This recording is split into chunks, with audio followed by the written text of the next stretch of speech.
and welcome back. In this lesson we're going to look at all the notes across the entire fretboard in order for you to be able to familiarise yourself with where the notes are, where the fifths are, the jumps, the tones, the semitones and the octaves. Being able to quickly navigate your way around the guitar or find any starting note very quickly is vital to your guitar playing, and you'll find it very easy to remember once you've learnt a few basic patterns. Now let's just go through all the notes that are within one octave, starting with the E6 string. The open note is E. If we bar the first fret, that becomes an F. After that is F sharp, could be called G flat, then G, then G sharp or A flat, sometimes called, A sharp or B flat, B, C, C sharp or D flat, D, D sharp or E flat, and finally E. So that is an octave. That's the 12th fret. That's an octave of what the open string is. So if that was to be played on an open A on the 5th string there, if we play the 12th fret on the A string, that's also an A, an octave higher than the open string. Same for the D, and the G, and the B, and of course the top E.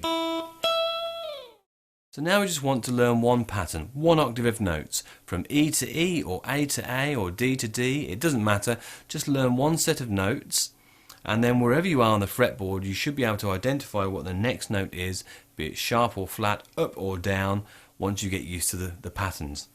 Now let's take for example G.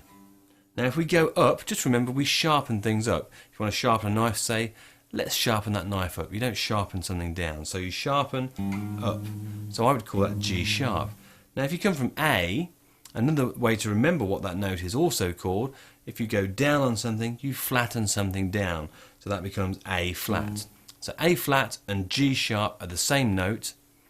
They just have those two names depending on what key signature you're playing in. Okay? So just remember that these are the black notes on a piano. If you look at the piano, all the white notes are from C to C. That's C, D, E, F, G, A, B, and then C again. Now all the black notes, they're C sharp, D sharp, F sharp, G sharp, and A sharp, also known as D flat, E flat, G flat, A flat, and B flat. So let's just look at all the notes across the fretboard one more time, starting with a different string. This time let's start with the D string, the 4th string. So open, that would be a D, the first fret would be D sharp or E flat, then an E, a semitone up from E on the 3rd fret is F, then F sharp or G flat, then G sharp or A flat, then an A sharp or B flat, then a B, then C sharp, and then the octave again, D. Now that C sharp can also be called D flat. If we flatten one semitone down from D, that's D flat. If we come up one from C, that's C sharp. It's the same note. So there's the octave. On the 12th fret, that's your octave. You may find that you have 2 dots here. It's quite common to have 2 dots on the 12th fret. You may also find that there is a dot here, or maybe 2 dots on here also, which denotes the octave fret, which is the 12th fret. So there you have all the notes across the entire fretboard. One thing to remember is when you get to the octave E, it starts to repeat itself again. So fret 13, let's go back to the E6 string, is F, the same as fret 1 is F. So you got open is E, fret 1 is F, fret 2 is F sharp. The octave here on the 12th fret is E, the 13th fret is F, and the 14th F sharp, the 15th G, and so on and so forth. Now a couple of great patterns I like to use to quickly identify octaves are like so. Let's just take G for example on the 3rd fret on the E string. The pattern that I remember is like an L shape, so down 2 strings, up 2 frets. Remember that?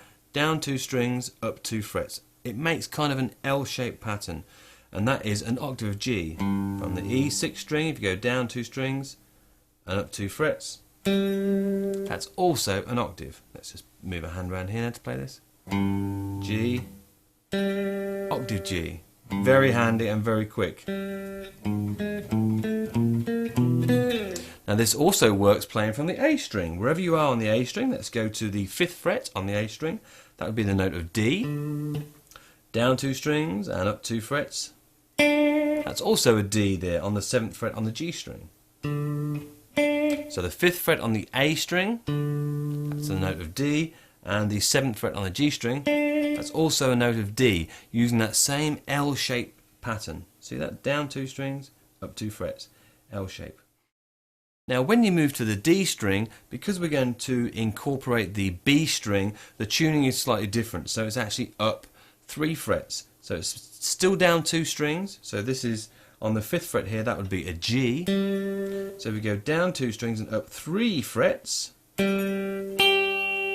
is the octave of G. And then the same applies if you start on the G string. So it's down 2 strings and up 3 frets. So it's a pretty simple pattern to remember. If you play from the E string and you want to find a quick octave from wherever you are, you know it's down 2 and up 2. Down 2 strings, up 2 frets.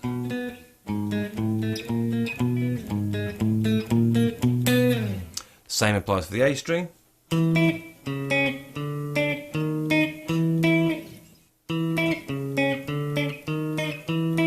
When you move to the D string and you incorporate the B string, it's 3 frets apart. 1, 2, 3. And the same for the G string.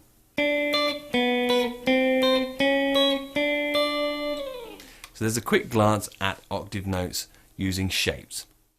Okay, so that's the end of this lesson. Do try and memorize at least one octave, maybe from E to E or A to A, just to get yourself familiar with the notes and get used to where they are. Also, just as one final note, use your markers on your fretboard. I have dots on the top of my guitar here. You may well have dots on these frets. Most commonly fret 3, 5, 7, 9 and 12. On the E string that would be G, A, B, C sharp and E. Okay, just good points to remember. If you want a G, it's on the 3rd fret. If you want an A, it's on the 5th fret. A B is on the 7th fret. And C sharp is on the 9th. And then the octave would be E again. Okay, see you in the next lesson.